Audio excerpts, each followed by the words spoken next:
नमस्कार, मी ज्ञानेश्वरीच रेसिपीमध्ये सर्वांचं खूप खूप मनापासून स्वागत करते. एकही रुपया खर्च न करता घरातल्याच काही वस्तूंमध्ये बनवलेलं हे मिश्रण आपल्याला देवांची मूर्ती असते तर ती साफ करायला खूप जास्त कामी येणार आहे. तर हे मिश्रण आपण तयार केलेलं आहे. त्यामध्ये आपण पाणी देखील टाकलेलं आहे अर्धा वाटी आणि या मिश्रणाचं तयार झालेलं जे मिश्रण आहे तर हे पूर्ण आपले सगळेच्या सगळ्या मूर्त्या ज्या असतात पितळेच्या, पंचधातूच्या त्या सगळ्या स्वच्छ करण्यासाठी हे कामी येणार आहे.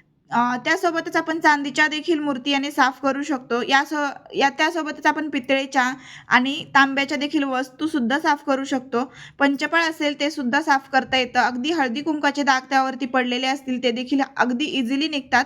सगळ्यात महत्त्वाचं हे मिश्रण बनवलं कसं तेही मी व्हिडिओमध्ये सांगितलेलं आहे. तोपर्यंत तुम्ही हा व्हिडिओ जो आहे तो पूर्ण बघा आणि त्यानंतर तुम्हाला मी व्हिडिओमध्ये हे पण सांगितले की मिश्रण कसं बनवलंय ते बघायला मिळेलच तुम्हाला. त्यामुळे हे मिश्रण अगदी व्यवस्थित मूर्तीवरती अप्लाय करून घ्यायचंय आणि या पद्धतीने अगदी यावरती अष्टगंधाचे हळदी कुंकाचे डाग असतील ना देवाच्या मूर्तींवरती तर ते पूर्णपणे रिमूव्ह करण्यासाठी या मिश्रणाचा वापर आपल्याला करता येतोय.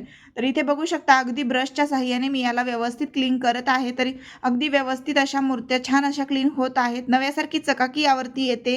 जुन्या मूर्त्या आहेत काही त्या सुद्धा अगदी व्यवस्थित स्वच्छ झालेल्या आहेत. अगदी यामध्ये डिझाईन होती ना त्या डिझाईनमध्ये बसलेली जी हळदी कुंकाची लेअर होती ती सुद्धा पूर्णपणे व्यवस्थित रिमूव्ह होते. आवडलं की नाही तुम्हाला हे मिश्रण नक्की सांगा कमेंटमध्ये. फायनली याचा रिझल्ट मी तुम्हाला दाखवणार आहे व्हिडिओमध्ये. त्यामुळे व्हिडिओ व्यवस्थित आणि केअरफुली बघा.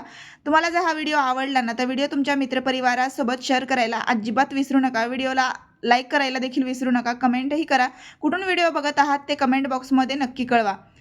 सगळ्यात महत्त्वाचं म्हणजे चॅनलवर नवीन असाल तर चॅनलला सबस्क्राईब करून घ्या आणि समोरचं बेल आयकॉन आहे त्यावर क्लिक करून ऑलवर क्लिक करून ठेवा. जेणेकरून आपल्या चॅनलवर येणाऱ्या प्रत्येकच व्हिडिओचं नोटिफिकेशन सगळ्यात आधी तुम्हालाच मिळेल आणि सगळे व्हिडिओज तुम्हाला अगदी इझिली पाहता येतील. चला मग इथे मी मूर्त्या ज्या आहेत त्या व्यवस्थित क्लीन केलेल्या आहेत. आता याला स्वच्छ पाण्याने व्यवस्थित धुवून घ्यायचं आहे आणि त्यानंतर मी तुम्हाला या मूर्त्या दाखवते. इथे मी काही मोजक्याच मूर्त्या तुमच्यासमोर स्वच्छ आणि क्लीन केलेल्या आहेत. त्यानंतर तुम्हाला बाकीच्या मूर्त्या देखील मी दाखवणार आहे. बघू शकता सगळ्या मूर्त्या ज्या आहेत त्या व्यवस्थित निघतात आणि जर इथे मी आता हळदी कुंकाचे डाग असतात ते खूप जास्त स्ट्रॉंगही असतात. बऱ्याच वेळा हळदी कुंकामध्ये केमिकल असल्यामुळे ते आपले डाग पटकन निघत नाहीत आणि पितळेच्या मूर्तीवरती किंवा पंचधातूच्या अगदी व्यवस्थित ते न निघाल्यामुळे ते काळपट मूर्त्या दिसतात. पण ते सुद्धा मी या पावडरने अगदी व्यवस्थित काढलेले आहे.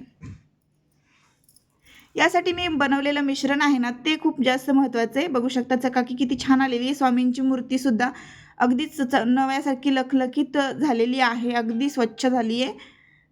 बघितल्यानंतर आपल्याला असं वाटतं की सगळ्या मूर्त्या अगदी नवीनच आपण घेऊन आलो आहे की काय. अशा पद्धतीने खूपच छान अशा या मूर्त्या क्लीन होतात.